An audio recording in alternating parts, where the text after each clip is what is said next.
L'avenir de la neurochirurgie en Afrique, permettez-moi de réaffirmer avec force l'engagement de mon gouvernement en faveur d'un accès équitable et universel à des soins de santé de qualité. Qu'il s'agisse des soins primaires ou des services tertiaires les plus spécialisés, notre ambition est claire, bâtir un système de santé inclusif, fondé sur l'équité, l'excellence et l'accessibilité pour tous. Des trophées, 3 au total, ont été remis par le chef de l'État à quelques écoles qui ont formé des néo-chirurgiens congolais. Il s'agit de l'école du Maroc, du Sénégal et du Zimbabwe. Ouvert officiellement par le président de la République pour 3 jours, le congrès de la CANS est une expérience incroyable qui réunit des neurochirurgiens du monde entier pour partager leurs connaissances et leurs avancées dans le domaine.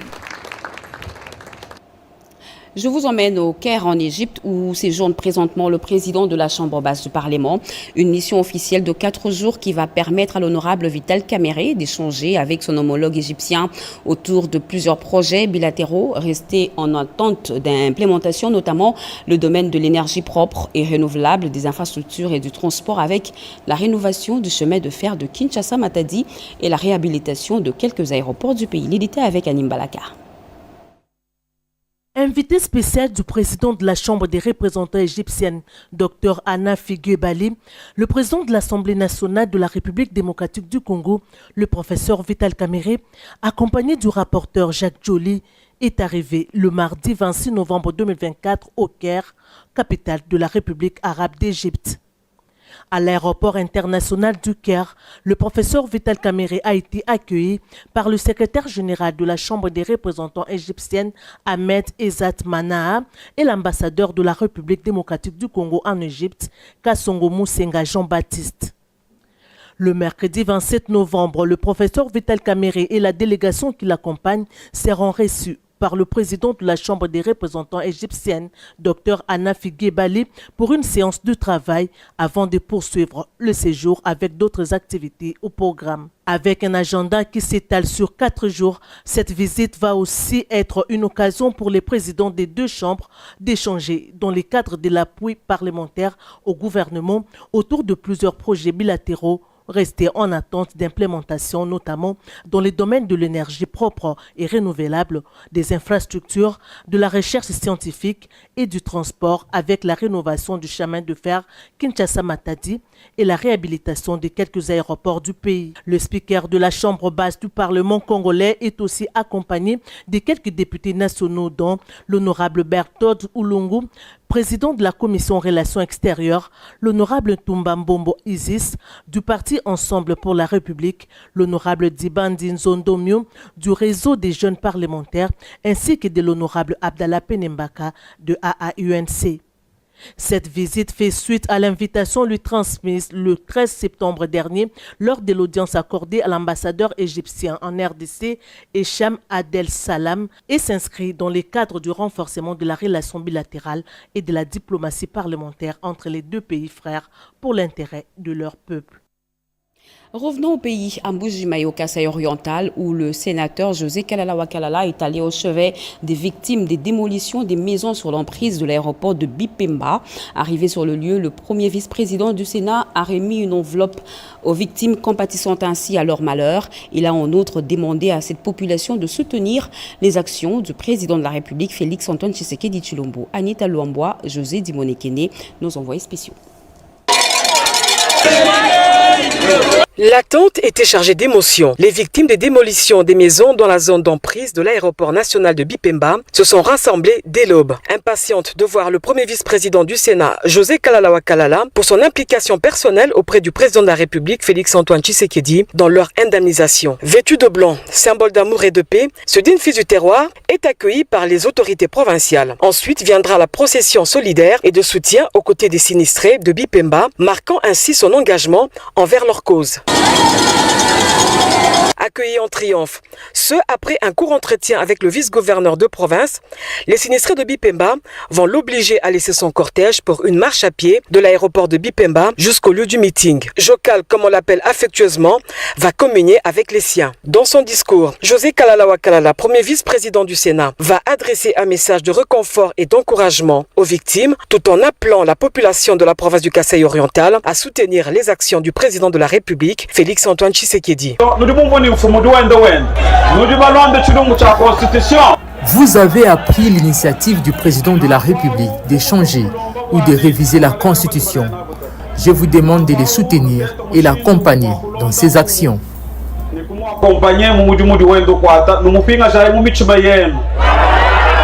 Et pour compatir au malheur de ses compatriotes, José Kalalawa Kalala va remettre à titre symbolique une enveloppe aux victimes, une manière pour lui de soulager un tant soit peu la souffrance de ses compatriotes, cette population qui jusqu'à ce jour continue à passer la nuit à la belle étoile. Les relations bilatérales entre Kinshasa et Rabat sont au beau fixe. Pour preuve, la première ministre Judith Souminois, alors qu'elle est en route pour Tanger pour assister au Forum international MEDES 2024, elle a échangé à Rabat avec son homologue marocain Aziz Akanouk. Les deux personnalités ont passé en revue l'héritage des relations bilatérales entre les deux États qui remontent à plusieurs décennies. Pompoumba, Djoukoukou et Chimène Dondo. Mardi 26 novembre 2024, Aziz Akanouch, Premier ministre du Maroc, vient accueillir son homologue venu de Kinshasa. Judith Souminois Toulouka effectue une première visite à Rabat sur le trajet conduisant au bureau pour une discussion. Les deux personnalités ont échangé les informations sur les sujets d'intérêt mutuel. La chef du gouvernement de la RDC n'a pas manqué de mentionner les efforts de son pays pour préserver la paix et la cohésion. Un engagement pris par le président de la République, Félix Antoine Tshisekedi Tshilombo. Kinshasa et Rabat se tournent résolument vers un partenariat gagnant-gagnant en termes d'opportunités économiques. Le renforcement de la coopération bilatérale ainsi que le partenariat stratégique plaçant la souveraineté africaine et l'échange économique en avant-plan ont occupé les échanges. Nous sommes dans un forum économique qui parle de la nécessité de la souveraineté africaine et des échanges économiques entre Africains, raison pour laquelle ma venue ici à Rabat. J'en ai profité et merci à Monsieur le Premier ministre d'avoir accepté de me recevoir et nous avons au cours de cette rencontre pu échanger sur nos relations bilatérales, la manière de pouvoir les renforcer et dans le cadre d'un partenariat gagnant-gagnant au niveau économique. La RDC et les Maroc vont tirer parti de leurs ressources respectives pour bâtir une économie plus résiliente et intégrer le marché africain. Les deux nations ont toujours entretenu de liens amicaux fondés sur des valeurs de solidarité africaine et de coopération sud-sud. Le permis de conduire biométrique existe désormais en République démocratique du Congo. Son lancement est intervenu hier. Le vice-premier ministre des Transports et Voies de Communication, Jean-Pierre Bemba, qui a procédé à l'opération et au lancement de l'opération de délivrance de cet imprimé de valeur, a précisé que l'obtention de permis de conduire en RDC sera impérativement subordonnée à la réussite aux examens théoriques et pratiques par le requérant afin de réduire sensiblement la recrudescence des accidents et incidents liés aux erreurs de conduite et aux facteurs humains, mais aussi faire respecter le code de la route. Anastasie Doumbou et Nicole Sesseploka. 7 ans après une longue attente, le gouvernement relance l'obtention du permis de conduire biométrique sécurisé avec puce. Le vice-premier ministre, ministre des Transports et Voies de Communication, Jean-Pierre Bemba Gombo, a fait savoir dans son mot du lancement que la non-disponibilité des permis de conduire constitue un facteur important de sécurité routière. Le nouveau permis de conduire biométrique, sécurisé, avec puce, n'est pas seulement un document administratif, un imprimé de valeur au titre sécurisé. Il est la preuve de la compétence, de la responsabilité et du civisme de chaque conducteur. Je voudrais aussi rappeler ici que ce permis de conduire ne fait pas office de carte d'identité. Pour les VPM, l'obtention de ces permis avec puce permet également de lutter contre la fraude et les faux documents. Fruit d'un partenariat gouvernement-société autogiste, Marc Jabour, le directeur général de cette entreprise, salue ces partenariats. Pour lui, c'est une valeur ajoutée dans le secteur du transport. Les paiements de frais se fait à la Banque Afriland et les retraits du document au siège de la Commission nationale de délivrance des permis de conduire CONADEP.cd. Répondant aux normes internationales, le permis est délivré à toute personne justifiant d'une parfaite formation en conduite et d'une maîtrise du code de la route et ayant passé un contrôle médical, son aptitude physique. Kalemi, chef-lieu de la province de Tanganyika, va vibrer demain au rythme de la 11e session de la conférence des gouverneurs de 26 provinces de la République démocratique du Congo. Déjà présent à Kalemi, le vice-premier ministre, ministre de l'Intérieur, Jacquemain Chabani, a présidé la réunion provinciale de sécurité, question de donner des orientations pour la réussite de ces assises. Bobo Anand Mokondi. Il est 17h passé de 50 minutes que l'avion transportant le vice-premier ministre, ministre de l'Intérieur, Sécurité, Décentralisation et Affaires coutumières atterrit à l'aéroport de Kiinda. Il est accueilli au pied d'avion par le gouverneur de la province du Tanganyika, Christian Kitungwa, et tant d'autres autorités politico-administratives. Tout de suite, le chef de la police passe en revue les troupes d'honneur de la police, bien avant de communier avec la population composée des femmes et des hommes, avec banderoles et calicots en main, scandant des chants et danses. Une façon d'accueillir le patron de la sécurité. Jacquemain Chabani Lukuo est venu participer à la 11e session de la conférence de gouverneurs de 26 provinces de la République démocratique du Congo, qui se tient du 27 au 29 novembre au gouvernorat de la ville de Kalemi. Tous les services en dehors de la police sont interdits de procéder à l'arrestation des mototaxis. La police devra intensifier la patrouille pour renforcer la sécurité à Kinshasa. La courtoisie routière en cette période des festivités de fin d'année vient ainsi d'être lancée par le commissaire divisionnaire adjoint de la PNC Kinshasa qui a pris d'autres mesures lors de la parade tenue au Palais du Peuple à Nassasi Doumbou. C'était au cours de la parade mixte PNC-FARDC que le commissaire divisionnaire adjoint Blaise Kilimbalimba, déterminé à intensifier la patrouille pour renforcer la sécurité des Kinoises et Kinois en cette période de festivités de fin d'année. Le numéro 1 de la PNC ville de Kinshasa a également pris d'autres mesures telles que la lutte contre les embouteillages à Kinshasa. Désormais, tous les véhicules en mauvais état seront interpellés et ramenés à des fourrières. L'interdiction d'arrêter des mototaxis par tous les services en dehors de la police de circulation routière. J'interdis formellement la tracasserie sur la route. La police est là aussi pour réglementer. En ce qui concerne les exécutions des délogements, le commissaire Blaise Kilimbalimba a déclaré que ces services vérifient attentivement les décisions judiciaires avant d'envoyer les éléments à accompagner les huissiers de justice. Quelques présumés criminels, auteurs de vols de motos et visites domiciliaires ainsi que plusieurs véhicules en mauvais état arrêtés ont été présentés. Regardez vos amis policiers. Ils sont aujourd'hui devenus des criminels. Ils sont là pour attaquer les motards et les assassiner. Le métier d'un motocycliste, c'est aussi un métier noble. Comme tous les autres métiers du monde. Il a par ailleurs demandé aux agents de l'ordre de fournir des efforts pour que la ville soit calme et sécurisée en cette période. En santé, situation épidémiologique de la maladie Mpox à la 47e semaine renseigne 893 cas suspects, dont 42 cas confirmés. Entre-temps, le ministre de la Santé publique confirme la réception de 20 000 doses de vaccins pour renforcer la campagne de vaccination. Robert Ndaye et Jerez Kelani.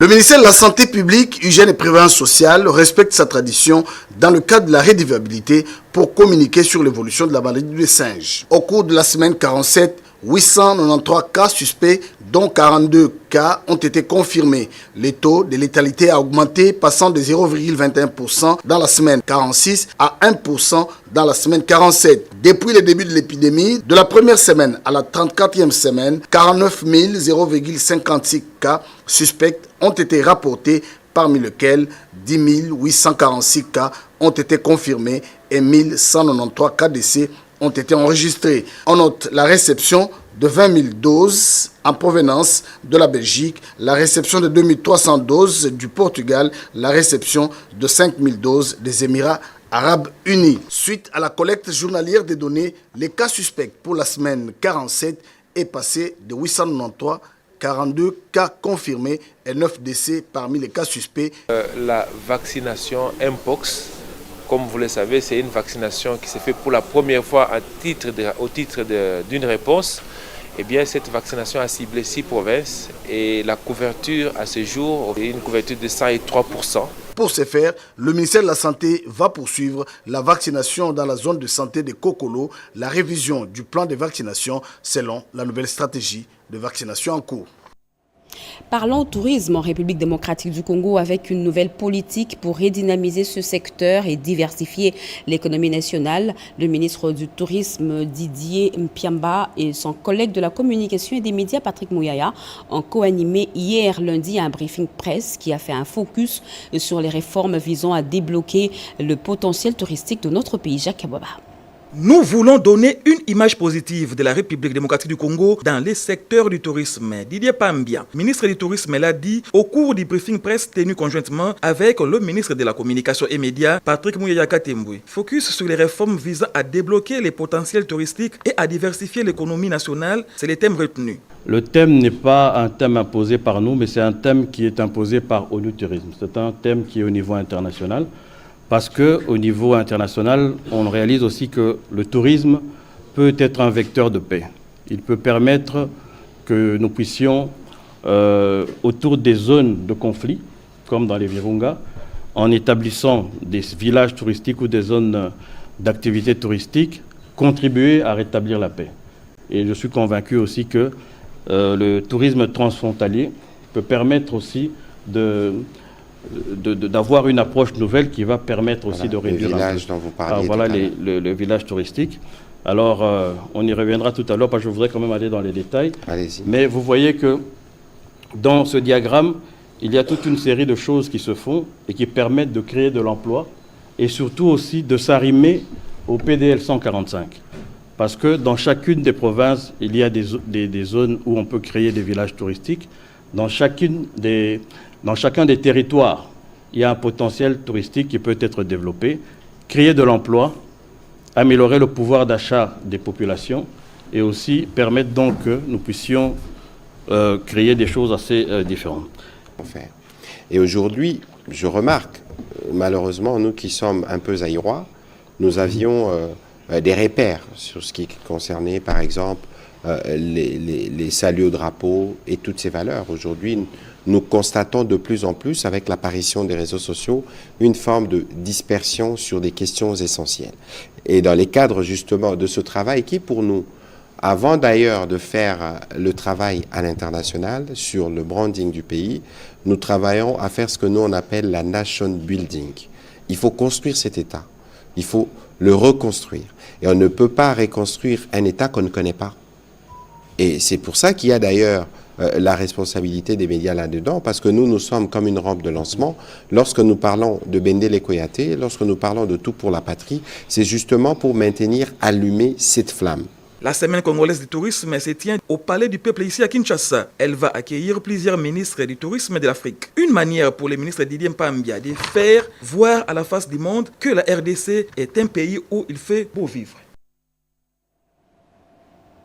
En finance, les prévisions de croissance, d'inflation et de réserves internationales vont être dépassées avec le programme formel du Fonds monétaire international. La Troïka a aussi examiné la stabilité du cadre macroéconomique et elle constate que cette stabilité se poursuit. Sylvie Moembo et Ibrahim Chako pour les détails. La République démocratique du Congo est en bonne voie pour conclure 2 programmes formels avec le Fonds monétaire international. Cette assurance ressort de la réunion de la Troïka politique présidée par le ministre des Finances Doudou Fambali Koundé Liboutaï. Au cours de cette réunion, des instructions ont été données aux experts congolais pour finaliser les actions en rapport avec la présentation du dossier au conseil d'administration du Fonds monétaire international d'ici décembre 2024. Les membres de la Troïka ont été conviés à plus d'actions pour préparer la mise en œuvre des différents repères et engagements qui seront adossés au programme formel avec cette institution de Bretton Woods. Le directeur des cabinets du ministre des Finances, Alain Malata, est revenu au terme de cette réunion sur les bien-fondés de ces nouveaux programmes formels que Kinshasa entend conclure avec le FMI. Nous osons croire que le programme permettra d'attirer les investissements divers, non seulement des partenaires traditionnels, mais également du secteur privé pour pouvoir augmenter le potentiel global de l'économie. De la part maintenant de la partie congolaise, c'est plus d'efforts en termes de réformes, en termes de suivi, en termes d'évaluation et en termes d'innovation et de créativité pour essayer de maximiser la qualité des résultats que nous attendons. Ce qui paraissait comme une gageure est devenu réalité. C'est réjoui Alain Malata, conscient du travail qu'il reste à abattre pour atteindre le meilleur résultat, non seulement en matière de stabilité macroéconomique, mais également en matière d'augmentation du niveau des investissements.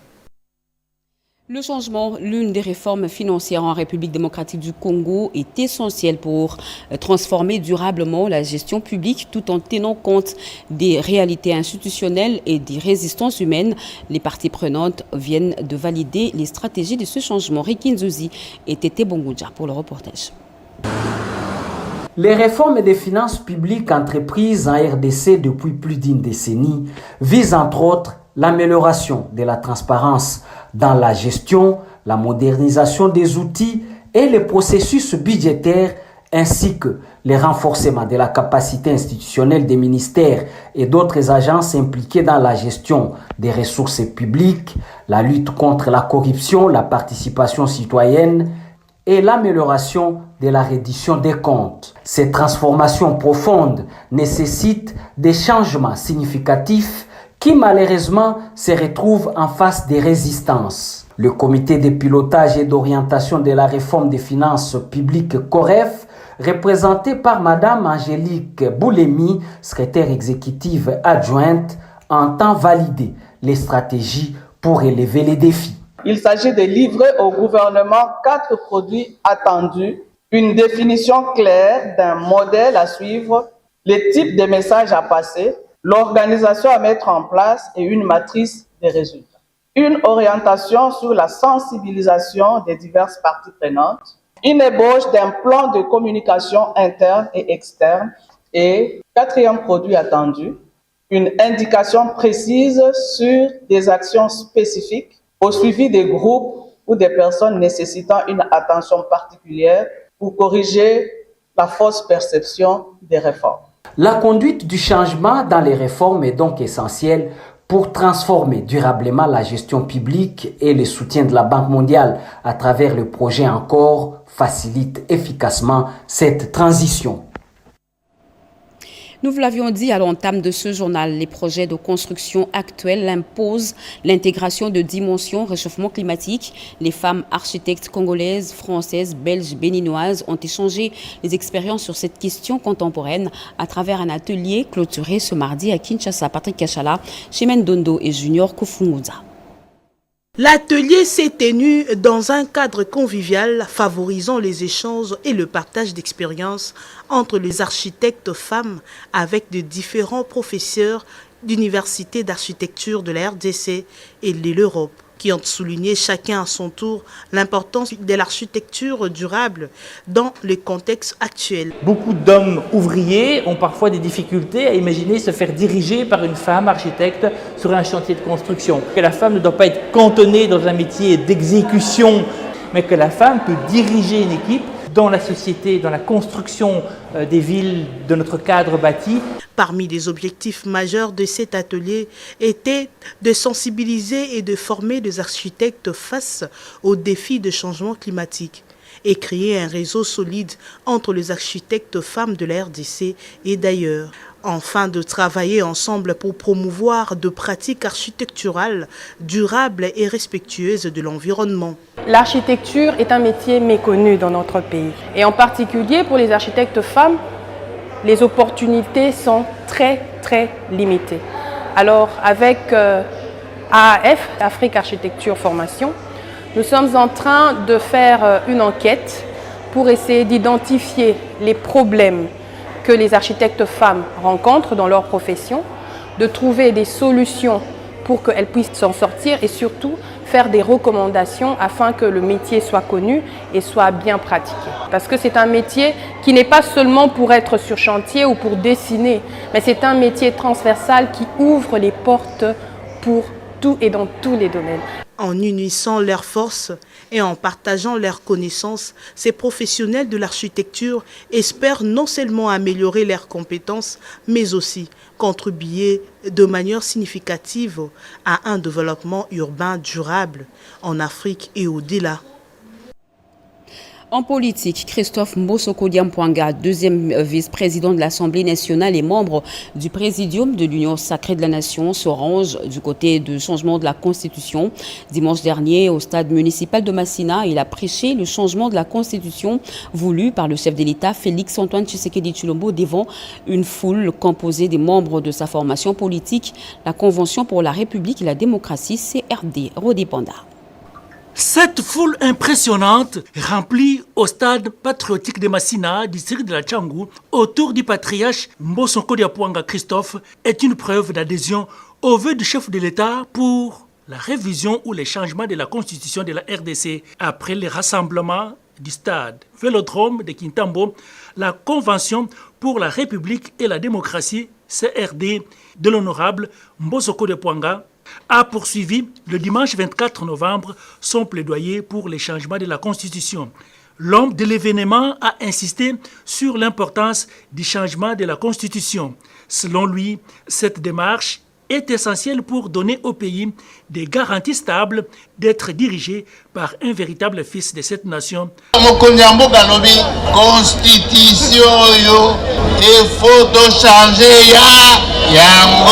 Le chef de l'État veut le changement de la Constitution. Moi, je l'accepte et je le soutiens. Vous devez faire autant. À la fin des réflexions, vous vous prononcerez par référendum. Plusieurs personnalités et invités de marque qui épousent la vision du président de la République et la position du patriarche Mbosoko Diampouanga pour les changements de la Constitution étaient présents, parmi lesquels les vice-ministres de la Justice et Contentieux international, Maître Samuel Mbemba Kabouya, en tant que membre influent du Présidium de l'Union sacrée de la Nation, Christophe Mbosoko Diampouanga, deuxième vice-président de l'Assemblée nationale, demeure jusqu'ici le seul leader politique à s'exprimer publiquement en faveur du changement de la Constitution. Et pour finir, le secrétaire général de l'UDPS, Augustin Kabouya, s'est rendu au mausolée d'Étienne Tshisekedi à Mulumba pour s'enquérir de l'état d'avancement des travaux de réhabilitation de ce site désormais touristique. Alain Bikaye. Depuis quelques jours, ce lieu mythique où repose pour l'éternité l'icône de la politique congolaise, Étienne Tshisekedi Mulumba, est fermé pour les travaux de rénovation. C'est dans ce cadre que le secrétaire général de son parti a effectué une descente sur les sites pour s'enquérir de l'état d'avancement de ces travaux. Sur place, honorable Augustin Kabouya s'est incliné devant la mémoire de son maître politique avant d'échanger avec les agents commis à la sécurisation de ces cadres touristiques et l'entreprise qui exécute ces travaux. Sous les ovations des militants de son parti, le président intérimaire de l'UDPS a eu à visiter tous les compartiments de ces chantiers pour avoir tous les détails sur la nouvelle configuration de ces mausolées. Pour ce faire, le numéro 1 de l'UDPS a insisté sur le respect du délai d'exécution des travaux et la réhabilitation des poteaux de drapeaux qui flottent sur ces sites. Sur ce, l'entrepreneur a rassuré les lieutenants politiques de Félix-Antoine Tshisekedi Tshilombo de remettre l'ouvrage avant le mois de février 2025.